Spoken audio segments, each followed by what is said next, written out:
ሰላም ውድ ቤተሰቦቼ የሰው ልጅ ክፋትና ተንኮል ምን ያህል ደረጃ ላይ እየሄደ እንዳለ አሁን የማሳያችሁ ቪዲዮ ብዙ ነገር ያስተምረናል። ምን ያህል ወንድማችን በዚህ ቪዲዮ ላይ ያለው ወንድማችን በቤተሰቡና በአጠቃላይ በስራዎቻቸው ላይና በኑሯቸው ላይ የተላከ መተት ምን ያህል ህይወታቸውንና ኑሯቸውን እንዳመሰቃቀል ይናገራል። ዛሬ በጣም ብዙ ሰዎች መንፈስ እኔን አይነካኝም፣ ሰይጣን እኔን አይነካኝም ምናምን እያሉ እንደዚሁም ደግሞ አጋንንት የለም፣ ሰይጣን የሚባል ነገር የለም፣ መተት የሚባል ነገር የለም እያሉ በጣም ብዙ ሰዎችን ግራ ሲያጋቡ እንመለከታለን። እና እስቲ ወንድማችን የሚለውን ነገር ሰምተን ተመልሰን እንገናኛለን። ወደ ቪዲዮ እንሂድ። ኦኬ ቀይ ስጋ በጥቁር ፌስታል 100 ብር ውስጥ ጣል አድርገህ ጠቅልለህ በግቢያችን ትጥል የነበርከው ሰውዬ I just want to say that shit it worked ሰርቷል። ላይክ እንኳን ደስ አለህ። ላይክ ሳይለንስሊ ቤተሰቦቻችን ተበታትኗል። ቡም ያደረገ የነበረው ቢዝነስ ላይክ ዳውን ሂል ገብቷል። ሜንታል ኢልነስ ቤት ውስጥ ተሰራጭቷል። ያ ረብ ገና ለገና ፎቅ ተሰራ ብለህ አዶን ላይክ ጠዋት ስነቃ ገብስ ተዘርቶ እናገኛለን። ግቢያችን ውስጥ ይዘራል። ሁሌ ጊዜ መጥረግ አለብኝ እሱን ነገር። አንዳንዴ በር ስከፍት አልዋሻችሁም፣ አስዌርቱ ጋር አልዋሻችሁም፣ 2 አይጥ ጭራቸው እንዲህ ምንድነው ተቋጥሮ እንዴት ስናርግቶ እንደሚያስሩ አላውቅም። ያረብ ብቻ በር ፊት ለፊት ታገኛላችሁ እንደዚህ አይነት አይጦቹን። አንዳንዴ አልፎ አልፎ ደግሞ ዶሮ በጣም ቆንጆ የሚያማምሩ ዶሮች ጥቁር ከየት ነው ጥቁር ዶሮ የሚገኘው? እኔ እየዋሸሁኝ አይደለም ጋይስ። አይኔ ይሁን ሜቢ ያኔ ላይክ ብዙ አመት ሆኗል። አይገስ ጥቁር ዶሮ አለ አይ ዶንት ኖ አይኔ ነው መሰለኝ። ጀስት ኖርማል ዶሮ ብቻ አይደለም ግን ዶሮዎቹ ያማምራሉ ጋይስ። ላይክ ዚስ ዶሮስ አር ዌል ፌድ ላይክ በደንብ ያደጉ ዶሮ ናቸውና አልታረዱም። ግን እንደዚህ በቃ አንገታቸው ተጠማዞ የሞቱ ዶሮዎች ናቸው። በር ፊት ለፊት ይጣላል። አንዳንዴ ገንዘብም ይጣላል። እንዴት መሰላችሁ ገንዘብ የሚጣሉ 100 ብር ከዛ 50 ብር ከዛ 10 ብር ከዛ 50 በቃ እንደዚህ የብር ኖት እንደዚህ ይደረደርና በፌስታ እንደዚህ በስስ ፌስታ ምናምን ይቋጥራሉ። አንዳንዴ ምንድነው ከግቢው ውጪ ስናጸዳ በቃ እናገኛለን እንደዚህ አይነት ነገሮችን። ይሄ አትክልት ቦታ ምናምን ስንቆፋፍር ምናምን አላ ሌላ አትክልት ከመትከል ወይም የሆነ በቃ ውሃ አላ በቃ ብቻ ይገኛል እንደዚህ አይነት ነገርና ስጋ ምናምን እንደዚህ የተከተፈ ስጋ ይሄ ለምንቸት የሚሆን ስጋ በቃ ቀይ ስጋ ምናምን እሱ በጣም ኖርማል ነው፣ ለምደነዋል። እና ሁሉ ጊዜ ነው የሚወረወረው እንደዚህ አይነት ነገር። anyway I don't know what to say ግን it worked actually it worked ብቻ በቃ ተበላሽቷል everything like literally everything። ሰሜን የነበረው ደቡብ የነበረው ምስራቅ የነበረው ምዕራብ like literally ምስቅልቅሉ ነው የወጣው። I don't know what to say ግን እንግዲህ ውድ ቤተሰቦቼ በቪዲዮ እንደተመለከታችሁት ነው። በዚህ መንገድ ዛሬ በጣም ብዙ ሰዎች ህይወታቸውን እያጡ ኑሯቸውን፣ ገበያቸውን በቃ በአጠቃላይ በህይወታቸው ውስጥ ያለውን ነገር በዚህ መንገድ በመናፍስት ይነጠቃሉ። በጣም በሚገርም ሁኔታ ዛሬም ድረስ በቤተ ክርስቲያን ውስጥ የሚገኙ መምህራን ሁሉ ሳይቀሩ ይቀልዳሉ እንደዚህ አይነት ነገር ሲነገር።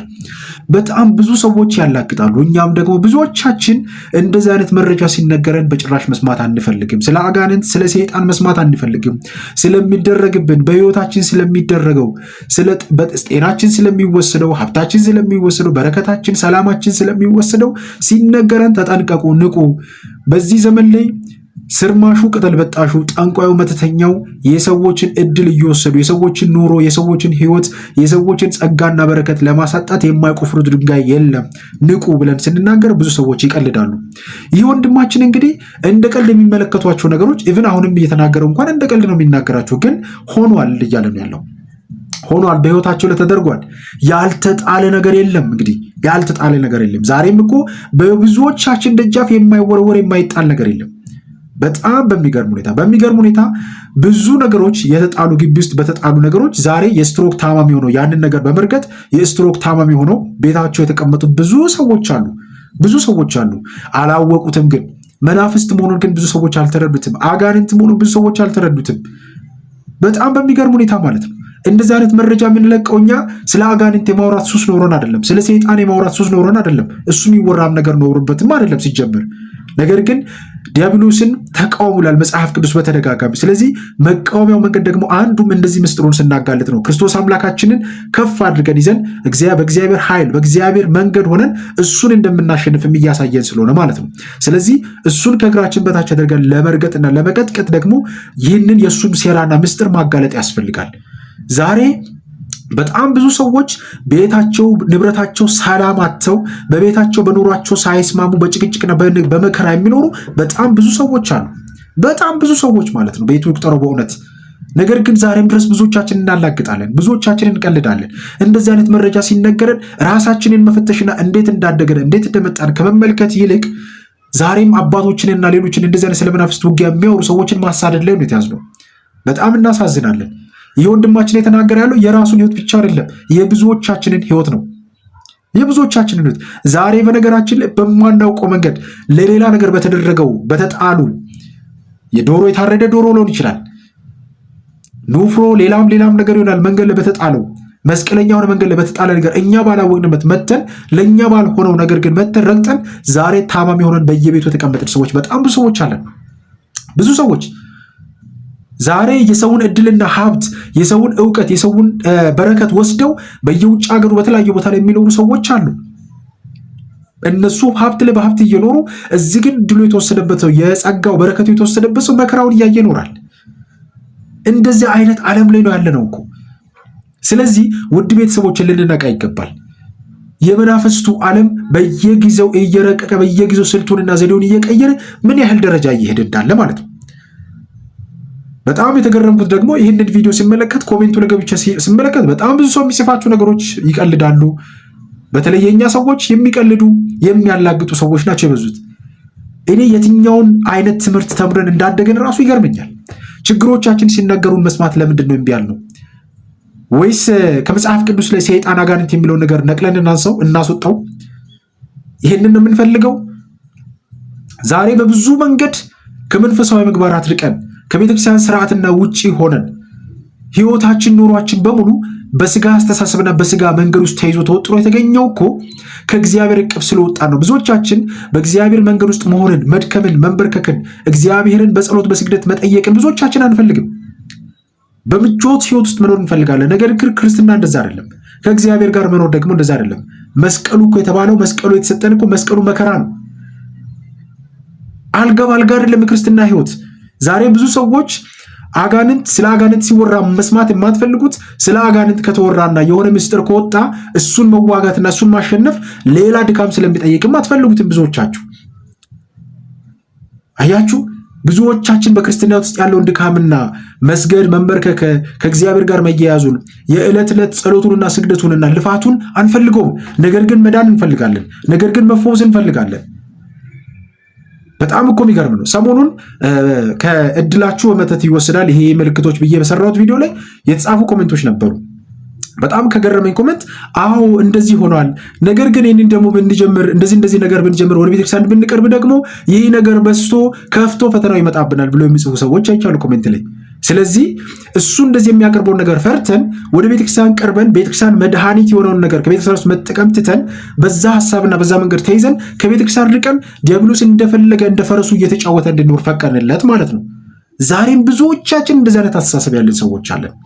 በጣም ብዙዎቻችን እንደዚህ አይነት አስተሳሰብ አለን። ስለዚህ ልንስተካከል ይገባል። ዛሬም በየግቢያችን በቤታችን የማይወረወር የማይጣል ነገር የለም። የታረደ ዶሮ፣ የበግ ደም፣ የተለያየ ነገር፣ አሞራ፣ ጫጩት፣ አይጥ፣ ድመት፣ የተለያዩ ነገር ተገለው ግቢያችን ውስጥ ይጣላሉ። ይህ እድላችን የሚወሰድበት የኛ የሆነው ነገር የሚወሰድበት፣ ሰላማችን የሚጠፋበት፣ ትዳራችን የሚፈርስበት፣ በረከታችን የሚወሰድበት መንገድ ነው። ውድ ቤተሰቦቼ መከራችንን እንድናይ ይህንን የሚያደርጉት ሩቅ ያሉ ሰዎች አይደሉም። ውድ ቤተሰቦቼ በማያውቁን ሰዎች በነገራችን መናፍስት አይላኩም። የኛ የሆነውን ነገር በሚፈልጉ ሰዎች፣ በቅርብ ባሉ በወዳጆቻችን፣ በጎረቤቶቻችን፣ በጓደኞቻችን፣ በቤተሰቦቻችንም ጭምር ነው ነገር የሚደረገው። እግዚአብሔር ለሁላችንም ማስተዋሉን ይስጠን። ስለዚህ ውድ ቤተሰቦች መንቃት ያስፈልጋል። በጣም ብዙዎቻችን እንቀልዳለን። ብዙዎቻችን አሁንም እናላግጣለን። እግዚአብሔር ለሁላችንም ማስተዋሉን ይስጠን። መናፍስት አጋንንት ግን በየጊዜው ስልታቸውና ዘዴያቸውን እየቀየሩ በዚህ ደረጃ ይጫወቱናል። ዛሬ እኛ ክርስቲያን ነን ብለን አማኞች ነን ብለን የምንናገረውን ይህ ወንድማችን በቪዲዮ እንደተመለከታችሁት እንግዲህ ያለበትን ቦታ የት እንደሆነ ኤግዛክትሊ ባላቅም ግን የምናገረው ንግግርና የሚያደርጋቸው ነገሮች ወደ ውጭ ሀገር ወይም ደግሞ ከኢትዮጵያ ውጭ እንዳለ ነው የሚያሳየው። ነገር ግን ይሄን ያህል በሱ ላይ በዛ ቤተሰብ ላይ መተት ይላክበታል። ይሄን ያህል የነሱ የሆነውን ነገር ለመውሰድ በረከታቸውን ለመውሰድ ሰላማቸውን ለመውሰድ ወንድማችን እንደተናገረው ሙሉ ነገሩ ተበለሻሽቷል ነው ያለው። አያችሁ፣ የመናፍስት የመጨረሻቸው ግባቸው መበታተን፣ ማለያየት፣ አንድነትን ማሳጣት፣ ፍቅር ሰላምን ከቤተሰብ ውስጥ መንሳት፣ በረከትን መውሰድ፣ ሰላምን ማሳጣት ነው። በቃ ይሄ ነው ዋናው ዓላማው። ከዛም በመጨረሻም የእሱ አድርጎ ህይወትን እስከ መውሰድ ድረስ ማድረስ ማለት ነው። እግዚአብሔር በእውነት ይጠብቀን ከዚህ ሁሉ። ስለዚህ በእግዚአብሔር ኃይል ይዘን በቃለ እግዚአብሔር ተደግፈን በጸሎት በስግደት በመንፈሳዊ ምግባራት ሆነን ይህን ነገር ከህይወታችን ልናርቅ ይገባል። ወደ መፍትሄው ሲሄድ ውድ ቤተሰቦቼ እንደዚህ አይነት ነገር በግቢያችሁ ውስጥ በቤታችሁ ውስጥ የሚጣል ከሆነ የመጀመሪያው ነገር ይህንን ነገር መንካት አይጠበቅባችሁም። በአካባቢያችሁ ካህናት ካሉ የንስሐ አባታችሁን ጠርታችሁ አንደኛው ግቢያችሁን ዕጣን ማሳጠን፣ ግቢያችሁን ጸበል ማስረጨት። ከዛ በኋላ የንስሐ አባቶች የሚጸልዩት ጸሎት አለ፣ ጸልየው ያንን ነገር ያነሱታል። የንስሐ አባት ማግኘት የማትችሉ ካላችሁ ደግሞ ይህንን ነገር በመጀመሪያ ደረጃ ጸበል መርጨት ያስፈልጋል። ጸበል ከረጫችሁበት በኋላ መዝሙር 90ና 22ን ጸልያችሁ ማቃጠል ነው። ይህንን አድርጋችሁ ማቃጠል ትችላላችሁ። ከዛ ውጪ ግን ሌሎች ነገሮች አድርጋችሁ እንደዚህ ነገሮች ሲደገሙ ቤት ውስጥ ድርሳናትን መጸለይ፣ መልክዓ መልኮችን መጸለይ በጣም አስፈላጊ ነው ውድ ቤተሰቦቼ፣ በጣም ማለት ነው። በተለይም ድርሳነ ሚካኤል፣ ድርሳነ ሩፋኤል እነዚህን መጸለይ በጣም ያስፈልጋል ቤታችሁ ውስጥ ማለት ነው። እንደዚህ አይነት ነገር ሲጣል ይህንን የሚያከሽፉ መልክዓ መልኮችን በደንብ አድርጎ መጸለይ እነዚህ በጣም አስፈላጊ ነው። መዝሙረ ዳዊትን መጸለይ በጣም አስፈላጊ ናቸው። ስለዚህ መጠንቀቅ ያስፈልጋል። በአጋጣሚ ሳታውቁት እንደዚህ አይነት ነገሮች ከቤት ስትወጡ አማትቦ መውጣት፣ ቤታችሁን ስትከፍቱ አማትቦ መክፈት፣ ግቢያችሁ ላይ ጸበል መርጨት፣ በግቢያችሁ ውስጥ የሚገኙ ነገሮችን በደንብ ማየት ያስፈልጋል። የተለየ ነገር ግቢያችሁ ውስጥ ቤታችሁ ስትመለከቱ ያንን ነገር በስመ እግዚአብሔር እየጠራችሁ ልታስወግዱ ነው የሚገባው እንጂ ዝም ብላችሁ ምንም አያረገኝም፣ አይነካኝም፣ እኔ ክርስቲያን ነኝ ምናምን የሚሉ ነገሮች ውድ ቤተሰቦች አይሰራም። በየዋህነት የሰራናቸው ስህተቶች ብዙ ዋጋ እያስከፈሉን ይገኛሉ ዛሬ። እግዚአብሔር በእውነት ሁላችንን ይርዳን። ስለዚህ ልንጠነቀቅ ይገባል፣ ልንነቃ ይገባል። ዛሬ ብዙ ሰዎች በሰዎች እድል የሚኖሩ በሰው ህይወት የሰውን ህይወት ወስደው በነዛ ሰዎች ህይወት የሚኖሩ በጣም ብዙ ስለሆኑ መንቃት ያስፈልጋል። ሁላችንም ራሳችንን ልንፈትሽ ይገባል። ለቤታችን ለኑሯችን በደንብ ልናስብበት ይገባል። እግዚአብሔር አምላካችን ከሁላችን ጋር ይሁን። ይቆየን። አሜን።